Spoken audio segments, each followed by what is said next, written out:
在我们所有的调改之前，企业家对自己企业财务的了解和掌控是一个很重要的核心。就是我们研究院这3年在给这些企业打交道的过程中，我们也发现我们经常犯的几个误区，就是我们自己的资产负债有很大的误解。东来哥经常讲，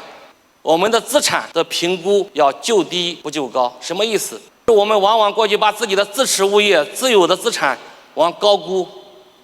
实际上，财务上有个词叫速动比率，什么意思？假如你这个企业今天倒掉了，你要把这个资产变卖掉，你可能10个亿的资产，让它转化可能只有4个亿。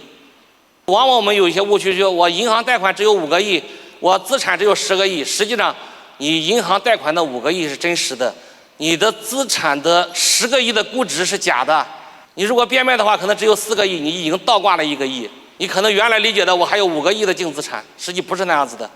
第二个，对于我们零售企业来讲，经常犯的一个问题是，我们往往把消费者购物卡的钱视作我们自己的钱，我们往往把供应商的账期的钱视为自己的钱。自己的潜意识里总认为，只要我的企业不倒闭，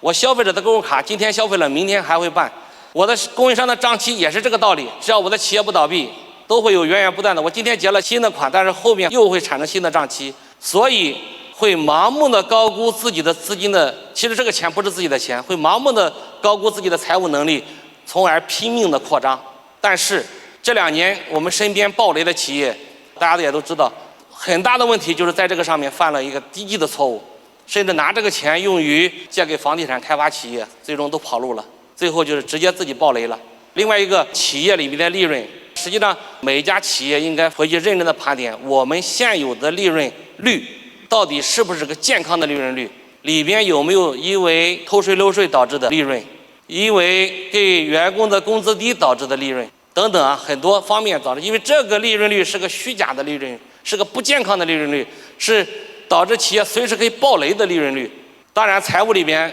我们在走进企业的时候，对自己自有门店的品质的评估，就是通俗来讲，哪些是赚钱的门店，哪些是赔钱的门店，要有一个清晰的界定。赚钱的门店，不管是不是因为物业的原因、其他原因暂且，因为它是对企业来讲是良性的。那赔钱的门店，在资产方面要做一个重新的评估，就是哪些是自持物业，哪些是租赁物业，特别是租赁物业，你要认真的评估，到底还有没有